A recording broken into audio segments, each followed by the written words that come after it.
Assalamu alaikum wa rahmatullahi wa barakatuh. As you may be aware, we are now approaching the middle night of Shaban, commonly known as Shob E Borat or laylatun nisfi min shaban or laylatul baraa. In the UK, this will occur tomorrow, inshallah, the coming night. So I thought it would be useful to have a look at the ruling of observing this night. We will have a look at a few narrations, inshallah, and the gradings of such to see the virtue of this night. Before that, we need to understand what this night is and what people do during this night. Some people may indulge in doing tahajjud or qiyamul layl, meaning they will pray in the night. Furthermore, people may recite the Quran.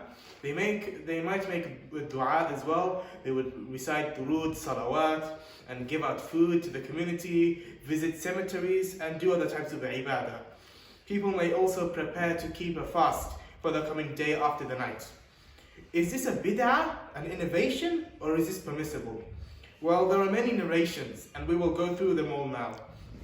Before that, I want to add a quote from Ibn Taymiyyah on this topic, because even he accepted some of it. Well, when Ibn Taymiyyah was asked about the prayers of mid-Sha'ban, he answered, if a person prays that night, alone or in a select congregation, as a group, as many of the early Muslims did, then this is very good. Furthermore, Ibn Taymiyyah wrote, hadiths and Salaf reports about the virtues of the middle night of Sha'ban have been collected. It is also reported about a group of the Salaf that they would pray during the night. Thus, the prayer of someone praying individually during the night has a precedence with some of the Salaf and therefore stands as a proof for it. That's what Ibn Taymiyyah says. And he also continued, so it cannot be objected to. These two quotes are from Ibn Taymiyyah, the same man glorified by some of the extremists, the Wahhabis and the Salafis, who condemn this night and class it as straight bid'ah.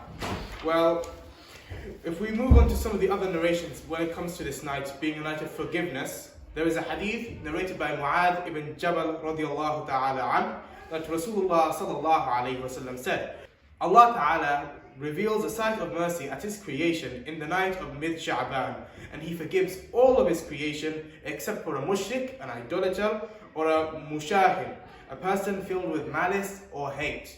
This hadith is declared sahih by Imam Ibn Hibban, Imam Ibn Rajab Hanbali, Imam Bayhaqi, Imam Haythami, may Allah be pleased with them all, and even Imam Nasiruddin al-Albani stated this as hadith. Imam al-Albani, he was even more glorified by some of the extremist Salafis, Wahhabis, stated that this is sahih.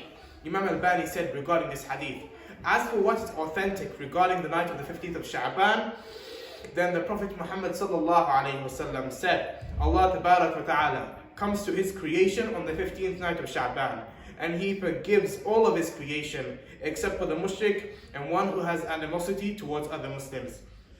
Thus, whichever stance you take, Wahhabi, Ahl Sunnah wal Jama'ah, etc., we must all accept that this night has some sort of merit or some sort of virtue at the very least.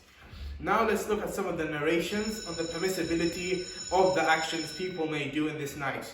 As we saw from Ibn Taymiyyah, it is very good to pray this night. When it comes to making dua, Imam Shafi'i radiallahu ta'ala an, the Imam Shafi'i of the Shafi'i madhab, has mentioned about making dua on this night.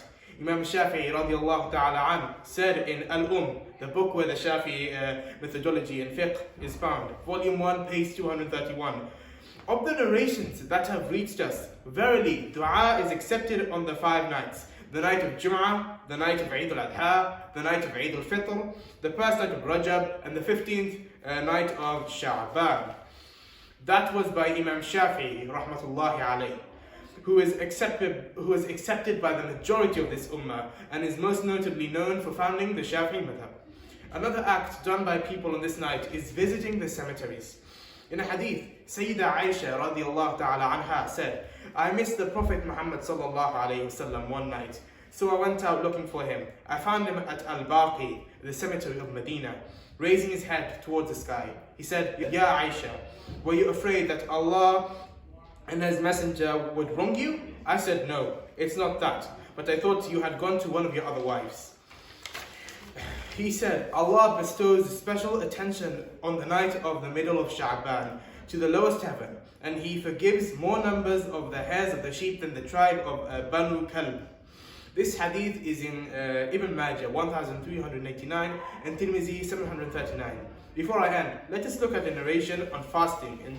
In Sahih Muslim, Book 6, Hadith 2609, Imran bin Hussein radiallahu anhu reported that Rasulullah sallallahu alayhi wasallam said to a person, "Did you observe fast in the middle of this month, Shaban?" He said, "No." Thereupon he said to him, "When it is the end of Ramadan, observe fasts for 1 day or 2. We have now reached the end of this video. However, there are many more narrations on this night.